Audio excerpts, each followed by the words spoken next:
এতিয়া আপোনালোকৰ 22 নম্বৰ কিস্তি দিবলৈ গৈ আছে। এতিয়া আগৰ ভিডিঅ'টোত বহুতে আপোনালোকে কমেণ্টৰ জৰিয়তে সুধি আছিলে 22 নম্বৰ কিস্তি দিব, নিৰ্দিষ্ট কোন তাৰিখত দিব, সেইখিনিও আপোনালোকক জনাম। কোনসকলে পাব নাপাব, এইবাৰ বহুতৰ নাম বাদ পৰিব, তেনেদৰে তেওঁলোকে নাপায়। কিন্তু আপোনালোকৰ প্ৰশ্নটো আছিলে যে মই নিয়মিতভাৱে পাই আহিছিলোঁ কৃষকৰ পইচা, হঠাতে মই নোপোৱা হ'লোঁ। এতিয়া ধৰি লওক এই 22 নম্বৰটো এদিন মই নোপোৱা, যদি নাপাওঁ এইটো এইবাৰ, তেনেহ'লে 3 নম্বৰ বা নোপোৱা হ'ব, বা কাৰোবাৰ 2 নম্বৰ বা নোপোৱা হ'ব। তেনেহ'লে আপোনালোকে সেই টকাটো পাবনে নাপায় একেলগে?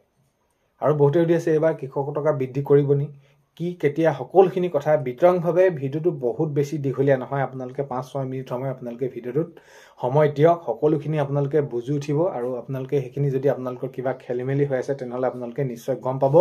আৰু এনেকুৱা ধৰণৰ লাগিছে যে সোমাই থাকে কৃষকৰ পইচা, আৰু এইখিনি কি ক্ষেত্ৰত কিবা এটা ক'ব আৰু শেষত গৈ থৈ।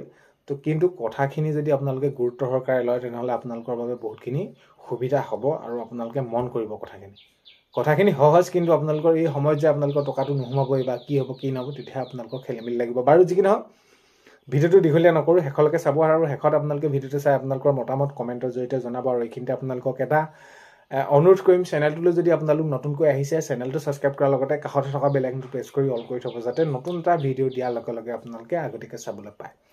যদি ভিডিঅ'টো চাই ভাল পায়, লাইক এটা কৰি দিব আৰু শ্বেয়াৰ কৰি দিব বুলি আশা কৰিলোঁ। আপোনালোকে চাওক, যিটো আপোনালোকৰ ৰেজিষ্ট্ৰেশ্যন নাম্বাৰ আছে, নাম্বাৰটো আপোনালোকে মোবাইলতে আপোনালোকে যিকোনো এটা ব্ৰাউজাৰত আপোনালোকে যদি চাব জানে তেনেহ'লে ব্ৰাউজাৰত ক্লিক কৰি পিনে আপোনালোকে চাব পাৰে। বাকী পৰ্যায়খিনি আপোনালোকে কেপচা কোড ফিল কৰিব লাগিব, সেইখিনি আপোনালোকে তেনেদৰে পাৰিব। আৰু যদি এইখিনি নাজানে তেনেহ'লে মই আগৰ ভিডিঅ'ত আপোনালোকৰ বাবে ডেছক্ৰিপশ্যনত দি দিম লিংকটো, আপোনালোকে সেইটো তাত চাব পাৰিব।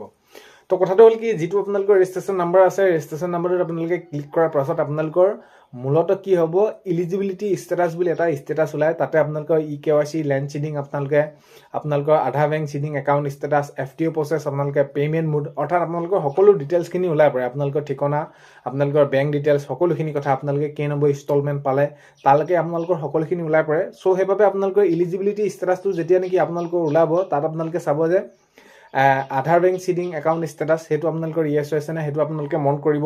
আৰু লেণ্ড চিডিংটো আপোনালোকে মন কৰিব। আৰু লগতে তাৰ সমান্তৰালকৈ EKYC অতি এটা গুৰুত্বপূৰ্ণ। EKYCৰ লগত বহুতখিনি খেলি মেলি হৈ থাকে, আৰু সেইবাবে চৰকাৰৰ ফালৰ পৰা সেইখিনি তেনেদৰে যেতিয়া নেকি এই কৃষকৰ পইচাটো এৰি দিয়ে, তেতিয়া আপোনালোকক ইনফৰ্মেশ্যন এটা দিয়ে যে EKYC যদি আপোনালোকে কৰি লোৱা নাই, EKYCটো আপোনালোকে কৰি লওক। বিশেষকৈ EKYCটো ওপৰতহে অলপমান খেলি মেলি হৈ থাকে। বাকী যিটো আপোনালোকৰ Aadhaar bank seeding, account status হওক বা লেণ্ড চিডিং হওক, এইখিনি আপোনালোকৰ মানে 100% ভিতৰত মানুহৰ মানে যিসকলৰ ধৰি লওক এতিয়া পইচা 20% নাই সোমোৱা, তাৰ সেই 20% ভিতৰত মানে সেই 20% মানুহে মানে ধৰি লওক অলপমান খেলি মেলি হৈ থাকে। সেইটো আপোনালোকৰ ধৰি লওক এই যিটো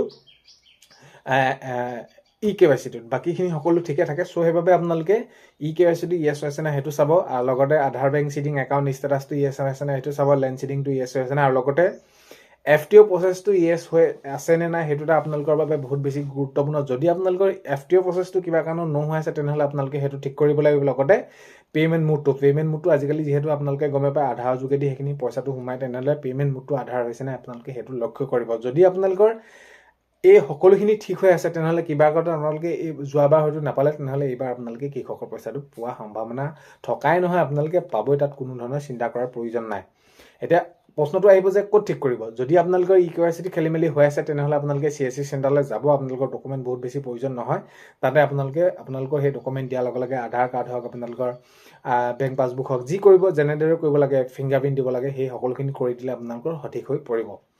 আৰু বহুতে সুধি আছে এবাৰ কৃষক পঞ্জীয়নটো কৰিব লাগিব নে নালাগে। কৃষক পঞ্জীয়নটো কৰিব লাগিব। যদি আপোনালোকে কৃষক পঞ্জীয়ন নকৰে, তেনেহ'লে কৃষকৰ যিসমূহ সা সুবিধা আছে সেইখিনি আপোনালোকে অৰ্থাৎ নাপায় বুলি সেইখিনি কোৱা হৈছে। সেইবাবে আপোনালোকে এই যি 22 নম্বৰ কিস্তি দিয়াৰ আগে আগে আপোনালোকে এই যি কৃষকৰ এইটো যি কৃষক পঞ্জীয়নটো কৰি ল'ব। নহ'লে আপোনালোকে আগন্তুক যি 22 নম্বৰ কিস্তি দিবলৈ গৈ আছে, আপোনালোকে তাত কিন্তু পোৱাত অকণমান অসুবিধা আহি পৰিব পাৰে। চ' সেইবাবে বহুত বেছি আপোনালোকৰ ডকুমেণ্টৰ প্ৰয়োজন নাই। আপোনালোকে নিজৰ জবাববন্দীখন ল'লে, বাকী ডকুমেণ্ট আধাৰ কাৰ্ডটো ল'লে, তেতিয়া আপোনালোকৰ সেইকেইটা জমা দি আপোনালোকে কৃষক পঞ্জীয়নটো কৰি ল'ব পাৰিব। তো বহুত বেছি চিন্তা কৰাৰ প্ৰয়োজন নাই। জবাববন্দীখনত আপোনালোকৰ নামটো হ'লেই হ'ল। আৰু যিহেতু মাজতে এইখিনি এনেকুৱা ধৰণৰ হৈ পৰিছিলে, বহুতো ভুৱা কৃষক তেনেদৰে আছিলে, খেতিৰ লগত জড়িত নহয়, তেওঁলোকে কৃষিৰ লগত জড়িত হৈ বুলি তেনেদৰে ভুৱাকৈ কেনেদৰে তেওঁলোকে টকা সংগ্ৰহ কৰি আছিলে, লৈ আছিলে সাহাৰ্যটো, পাছত সেইখিনি তেওঁলোকৰ নাম বাদ পৰিলে।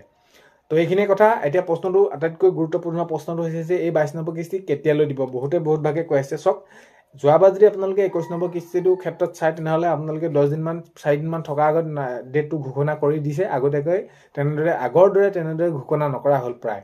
চ' সেইবাবে আপোনালোকে আপোনালোকৰ 22 নম্বৰ কিস্তি পোৱাৰ সম্ভাৱনা ফেব্ৰুৱাৰী লাষ্টৰ ফালে নহ'লে মাৰ্চৰ প্ৰথমতে আপোনালোকৰ পোৱাৰ সম্ভাৱনাটো আছে।